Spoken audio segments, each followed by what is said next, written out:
All right, welcome back, everybody. We are in part two of the Jordan versus LeBron and all GOAT debates video. This is from All About Random, and that's me sneezing. Let's get into part two. Here we go.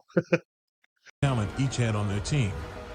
We will exclude players who scored less than 5 points per game during the season they played with either MJ or LeBron, since this would show that this player had little to no impact on the team's success. Goddamn. LeBron has played with teammates that made an all-star team a whopping total of 124 times in their careers compared to Jordan playing Wow. with only When you 20. do that, That means that LeBron has had teammates that totaled over 100 extra years of all-star appearances. it also just goes to show that when you play with LeBron, you're not really succeeding. All these guys played better away from LeBron. But some would say LeBron can do more with less talent. And let's take a look over here. Okay, Rip, Stack, and okay. Wow, Bill Cartwright was an all-star at one point when he played for New York, when he was a young buck. Holy shit, I learned something today. Okay. But he hasn't. In fact, MJ did more with less and less time. But take Pippen off the team and Jordan was a loser and not even able to get out of the first round of the playoffs. True, but did you know Jordan played without Pippen for the first 3 seasons of his career, Yeah. with one of those seasons being the time he missed almost the entire year due to a broken foot? And it's Yep. not like Pippen came storming into the league as an all-star. Nope. He got 8 In points fact, a game. Pippen averaged only 8 points his first season and 14 points his second season. So, he was putting up similar numbers as Bill Cartwright at the time and only acted as a typical role player his first few years in the league. And let's take a look at those first 3 seasons of MJ's career to see which type of teams were beating him in the playoffs. His first year, Jordan had to face a 59-win Bucks team filled with deep talent. The second year, he faced the mighty 67-win Yeah. Celtics, which by many are considered one of the best teams of all time. I'd say top 5 teams of By all the time way, right there. that Celtics team went on to win the championship that year. The Mhm. third year was once again versus the Celtics, which won 59 games and went on to lose to the Magic and Kareem-led Lakers in the finals in 6 games. So once again, taken in context, these losses don't look so bad. This would have been similar to LeBron facing the Nowitzki Mavs or Durant Warriors in the first round without any other all-star help. His team would have been annihilated as LeBron faced teams like this with multiple all-stars on his team and still lost. But everyone knows that LeBron has faced much tougher competition, right? Once again, you'd be wrong. MJ has faced teams with a regular season average of 54 wins in the playoffs versus LeBron's playoff opponents having only a 51 regular season win average. If you break this down to playoff conference opponents and finals opponents, the numbers look like this. MJ faced Eastern Conference opponents that had a 52 regular season win average compared to LeBron's conference competition only averaging 49 wins. And if you look at just the finals, it's equal, 61 win team averages for both Jordan and LeBron's finals opponents. Well, what about the actual players each had to face in their way to a finals appearance? LeBron only had to face an over-the-hill Celtics team with Garnett and Allen at the ripe old age of 36 and Pierce aging at 34 years old. He would also face Garnett and Pierce again 2 years later, but by this time Allen had joined up with LeBron on the Heat. Yeah. And people don't talk about that very often either. He didn't just have Kevin Love. I'm sorry. He didn't just have Dwayne Wade, Chris Bosh. He had yeah. He had Ray Allen too. And what about that supposedly amazing finals run in 2006 where a young LeBron had to battle his way through the East and carry his team to his first finals appearance? The Cavs had to beat 2 teams with 41-41 record. Yes, both opponents only had a 500 record. And then met a Pistons team which no longer had their defensive anchor in Ben Wallace, who had Yeah. been traded to the Bulls. To the Bulls. So, maybe that impressive finals run, where the Cavs got swept in the finals, wasn't so impressive after all. Maybe they just faced... Nah, man. If Zerdrunas or whatever his name is, it's still driving me crazy. His center in Cleveland back then was an all. That just goes to show you how weak the East was back then.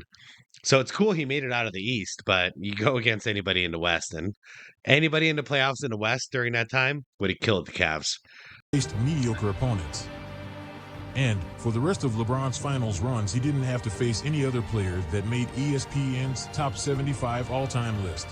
Compare this to Jordan, who had to overcome players like Shaq, Charles Barkley, Isaiah Thomas, Dennis Rodman, Dominique Wilkins, Reggie Miller, Patrick Ewing 4 times, all in their primes just to get to the finals. I've heard that the East was weak in the 90s. Not only is that modern media-driven narrative false, it's actually the opposite. The East was a beast to get through during Jordan's career, while the East in LeBron's finals runs had absolutely no great all-time players. Yeah, the truth is it was so damn the opposite of what they say. It was so damn tough that they had to tone it down starting in like the mid 2000s because it was too much. It was too violent. But I thought the expansion era resulted in a watered-down league during Jordan's career.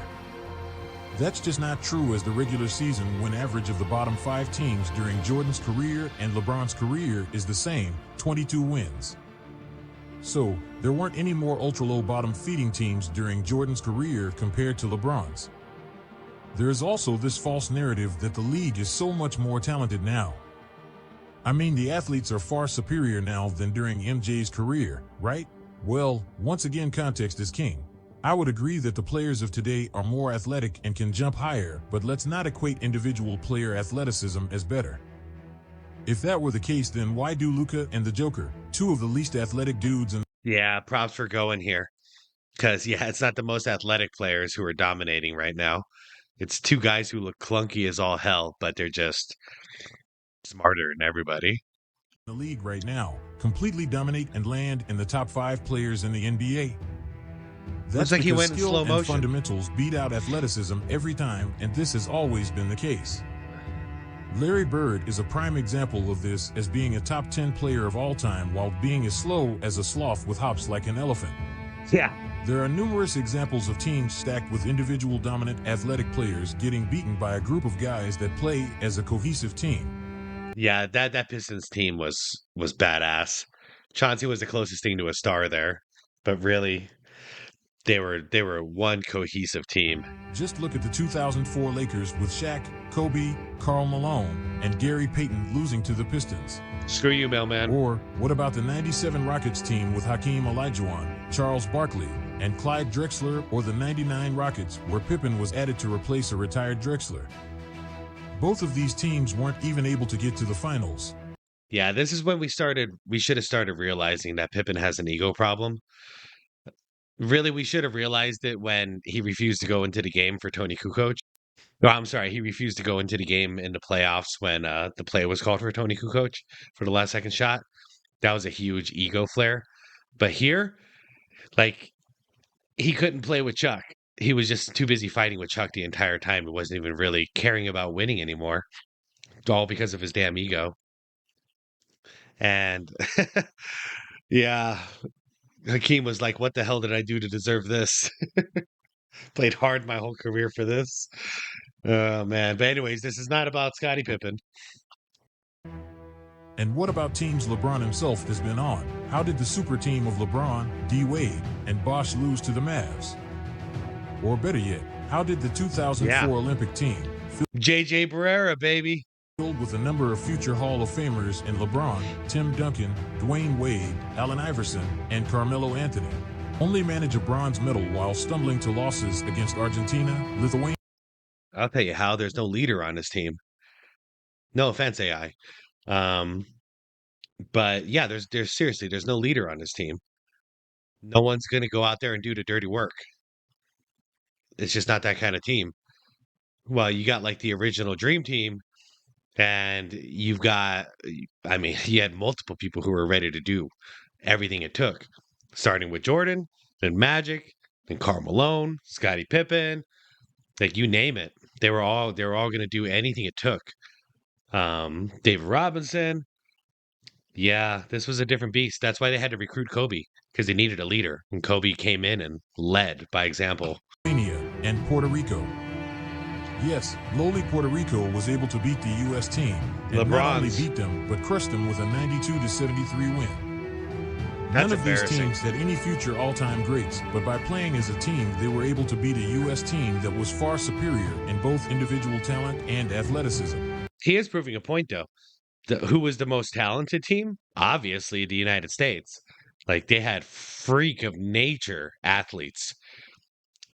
Yeah, I mean, and you need a leader, and you need like a cohesive team, and you need to play defense. God damn it! I'm sure you are starting to see that in every aspect Jordan's case for being the GOAT is far superior to LeBron's, and it's not even close. But let's assume for a moment that the argument was remotely close. How could we separate the two if they look to be on an even playing field? Well, we could look at the weaknesses of each and the times in their careers where they had meltdowns that were drastically below their typical outstanding play. Oh, this is going to be so lopsided. LeBron, at the peak of his athleticism at the age of 27 Oh and my coming off God! 2 consecutive regular season. Can I just see that one again? Because I know he played bad against the Mavs, but yo, Well, we could look at the weaknesses of each and the times in their careers where they had meltdowns that were drastically below their typical outstanding play. LeBron, at the peak of his athleticism at the age what of the 27 hell and coming off 2 consecutive regular was season that? MVPs, played the Dallas Mavericks in the 2011 NBA Finals. He was teamed up Wow. with 2 other future Hall of Famers in Dwayne Wade and Chris Bosh on the Miami Heat, and with a heavy Yeah, the Mavericks had no business winning this series. Well, I'm glad they did. Sorry, D Wade, you're my boy, but you teamed up with the devil, man. favorites.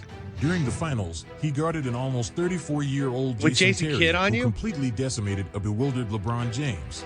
Jason Terry outplayed the Okay, here's how you know he's not a killer. Because can you tell me going against Jason Kidd on a fast break why he didn't dunk it with two hands right ahead? Can you tell me? 2 other future Hall of Famers in Dwayne Wade and Chris Bosh on the Hold Miami on. Heat, and were the heavy favorites. During the All right. finals, he guarded an almost was that? 34-year-old Jason What Terry, was who that? completely decimated a bewildered LeBron James. Stop Jason shooting Terry threes, outplayed LeBron. the 2-time reigning MVP by averaging 18 points on almost 50% shooting compared Yeah, Jason Terry out. Yeah, this is where this comes from. Kids, this is where it comes from. When we talk about LeBron choking, what do you know about Jason? Huh? He is not a top 10. He's not a top 75. He's not a top 200 player of all time. Jason Terry schooled LeBron in the finals. Okay. While LeBron was on a super team after claiming he was going to win 8 championships with that super team, Jason Terry outplayed him. And LeBron was supposed to be the best player of all time, right? Not just that year, but of all time. But then Jason Terry outplays him. Um, Yeah, D Wade had better stats. I believe Chris Bosh had better stats, and Dirk had better stats. LeBron was like fourth or fifth best player in that series, and you could never once say that about Michael Jordan. He was always the best player in every fucking series, especially in the finals. That's why he went 6-0. He never lost. He always elevated his game to be better than everybody else. LeBron, he shrunk. Because if I'm not mistaken, that season he was averaging 29, probably like 7 and 7. But yeah, that's what he did here. And it's not even that he was shooting that bad, it's that he was scared. So he was shooting 48%, but he only got 18 points. That means stats do have a purpose. They tell you a story. That means LeBron was terrified. He shat his pants. He went the Paul Pierce route. to LeBron's But Paul Pierce was actually kind of clutch. So that's just because he actually shat his pants during the game. Anyways, let's keep going. paltry 17.8 points per game on 48% shooting. It's embarrassing. LeBron was held to almost 10 points per game less than he averaged that season and looked like a wide-eyed schoolchild during the series. Jordan didn't even do that as a Game rookie. 4, with the Heat up 2-1 in the series, Miami looked to take a stranglehold on the series. Man. How did LeBron perform in this game that with a win would all but solidify his first NBA title? Oh, man, he nice managed a feed. meager 8 points on 27% shooting while committing 4 turnovers. With their backs against the wall, he followed that up with only a 17-point performance on 42% shooting to go Wow, that's a ballsy shot. down 3-2 in the series. And in the must-win Game 6 with his team on the brink of elimination. He completed his disappearing act by scoring just 3 points and only taking 2 shots in the final 5 minutes en route to a 105-95 series-ending loss. The league's best player at the time performed one of the greatest vanishing acts in NBA Boom. Finals history, which resulted in the Heat super team being defeated by the Mavericks. And what about LeBron's first Finals? Yeah, well earned, Dirk. Jason Kidd, Jason Terry, and JJ Barrera, because you also earned it. You also busted LeBron's ass. Appearance in 2007 against the Spurs. The Heat were swept by the Spurs with LeBron only averaging 22 points per game on 36% shooting. A young Tony Parker, not much older than LeBron at the time, outplayed the phony GOAT by averaging almost 25 points per game on 56. Oh no, that one's so much worse. Okay, Tony Parker's a point guard. He's not a major scorer. He had that floater, terrible shot, like as far as deep range, but he had that floater game. But he was a pass first guy in a pass first offense, and he got 25 for 57%. LeBron 22 this time, a little more, but yeah, 36%. So that shows it again. 7% shooting. If LeBron This is where LeChoke comes from. And you saw earlier where LeBron's comes from for the bronze medals, but this is where LeChoke comes from. He needs a closer. And that's what Kyrie has been all about, AD and um, D Wade. He needs a closer. He can't get it done by himself. He can't close it. would have played at his regular season averages, the Heat might have had a fighting chance, but the stage was again too big for LeBron. Compare this with Jordan's worst playoff series and a loss, which was to Yeah, the let's do it. Pistons in 1988, where he averaged 27 points per game to go along with 9 rebounds and 5 assists while shooting 49. almost 50% from the field. All right, so that's his worst playoff series, and I damn well believe it because I grew up watching it. Jordan in the playoffs was a monster. Even if he won, actually, times I mean, even if he lost, I mean, even especially when he lost, dude, the guy was putting up crazy numbers because he was trying his ass off. He didn't want to lose. His numbers would actually go down sometimes during the wins because they're in control. So this is the worst that we see from Jordan. Still getting 27, getting his 9 rebounds, 5 assists. I would like to believe he probably got 1 or 2 steals and a block and a half as well. But here's the key: 27, 49. Jordan's worst playoff performance loss was not a result of him shrinking in the moment. Nope. It was a result of the Pistons just being a better team that year, with Jordan having little to no help as the Bulls' second leading scorer. That series was Sam Vincent at 13 points Yep. per game. Not only that, Jordan was really skinny back then, and the Pistons were playing bully ball. So what were you going to do? They kicked his ass physically, barely, but they did. So he bulked up and he got buff in 89. LeBron, on the other hand, was the sole reason for his team losing in his worst playoff series losses. And what if we look at each player's individual weaknesses? LeBron is notorious for being a bad free throw shooter with a career average of only 74%. Okay, 74%. But something I noticed from when he was a rookie was that he chokes. So it started in the free throw line. Charles Barkley used to comment on this too. As when the game was on the line, he would pass it up. He still does that, by the way. But he wouldn't drive to the basket. And he back then he didn't have a good jumper. He still kind of doesn't, but especially when he was young. When he was young, he could one dribble blow by anybody whenever he wanted and get whatever shot he wanted in the paint. But the thing is that he was scared of getting fouled. It was like Ben Simmons. So he would choke his free throws when the game was on the line. And that's where the whole choke thing started. And I thought LeBron was going to overcome this throughout his career. I thought he was that great. He was going to easily overcome this, but he really hasn't. He still freaks out in the moment and he passes the ball out. And if he doesn't, you see him bombing a 3. And sometimes he'll get lucky, but that's not a good shot. 6'9" guy, stronger than everybody else. Anyways, this is where LeChoke comes from. At the end of games, LeBron tends to shy away from attacking the rim in fear of being fouled and having to go to the charity stripe. Hey, He man, is a this guy gets it. liability on the floor, which teams exploit at the end of games. Yeah. Jordan, on the other hand, does not have any weaknesses in his game. Some would say his three-point shot was a weakness, but how can that be the case when he basically shoots the same percentage as LeBron at threes? It wasn't a weakness. The difference is uh, the game was different back then. Jordan averaged 1 3 per game. He took 1 3 per game. So, yeah. Do we say that LeBron is a bad three-point shooter? No, he And chucks during them all the Jordan's time. career, the three-point shot was almost non-existent, and many of Jordan's seasons he averaged less than 1.5 threes per game. Uh huh. That's only about 120 threes for the entire season. How many of those threes were heaves at the end of quarters or with the shot Yep. clock running down? Since he didn't take many threes, those heaves would have had a huge impact on his overall three-point percentage. Think about what his three-point Yeah, but he didn't care about stats. He was going for the damn wins. average would have been if he shot more threes, and therefore these low percentage heaves would not have had as big of an impact. In fact, there were 5 seasons where MJ shot more than 1.5 threes per game, and his average those years was outstanding. Fun fact. Fun fact.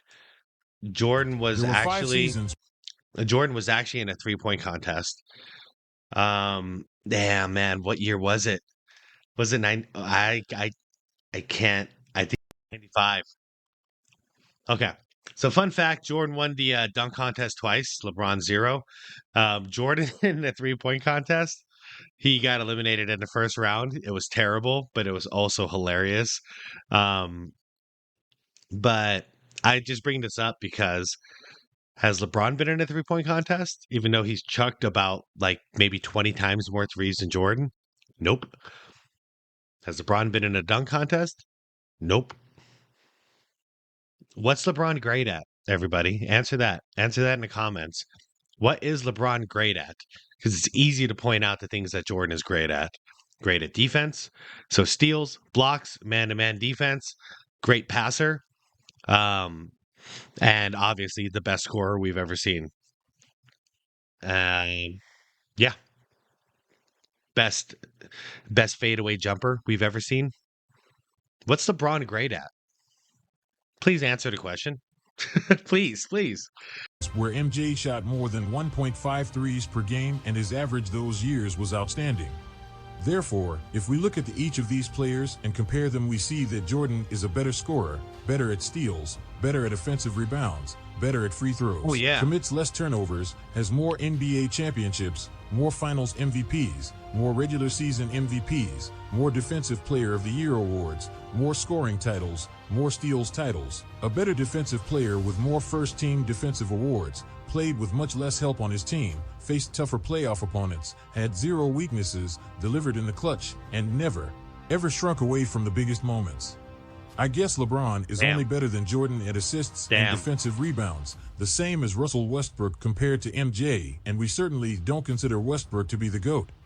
Oh, Russ gets more assists and rebounds than LeBron. The gap between Jordan and LeBron is enormous, and it won't be closing anytime soon. If we put Jordan's numbers and achievements prorated in terms of total years that LeBron has played, I know. LeBron would need 10 NBA championships with 10 finals MVPs, 8 regular season MVPs. That's the thing. There's so many things. I keep saying that's the thing. It's like Charles Barkley. Like, first of all, kid. No, first of all, and then he does the second point. No, first. So the whole reason I'm rambling here. So Jordan played so few seasons compared to LeBron, but his accomplishments blow LeBron away. That's why this is not even a conversation. Because okay, okay, he's going to adjust for inflation here, right? And that's fair. But if you just took 13 of LeBron's best years against all of Jordan's 13 years, including his worst years, Jordan still blows him away. But then you add in the 8 extra years and counting, and then you see less success, less success, less success, less, less. Ooh, he got one. Less. Yeah, he better have gotten more of these just for being around all NBA teams. But look at this. First team all defensive. Jordan still beats him in that. So y'all want to talk about LeBron being a good defender? Get the hell out of here, man. MVPs, 2 Defensive Player of the Year awards, 16 scoring titles, 5 steals titles, 16 First Team NBA awards, and 15 First Team All-Defense awards. Yeah, that ain't So, happening. the gigantic gap between Jordan and LeBron can only be filled with 6 championships, 6 Finals MVPs, 4 regular season MVPs, 2 Defensive Player of the Year awards, 15 scoring titles, 5 steal titles, 3 First Team NBA seasons, and 10 First Team defensive seasons. But LeBron's been to 10 finals, even though I want to pretend like he didn't lose 6. So he's got to be better, right? Because he got that far. Like in silver medal, LeBron. Hey, that looks a lot like the gap could only be filled with a player the caliber of Jordan himself. And Yeah. for that reason, there is only one true GOAT. Props.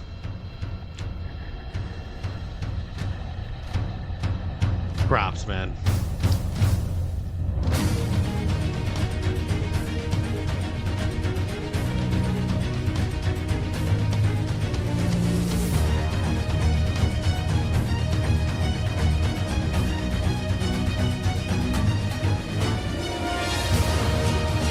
All right, we don't need to watch this. It's just we know he's the man.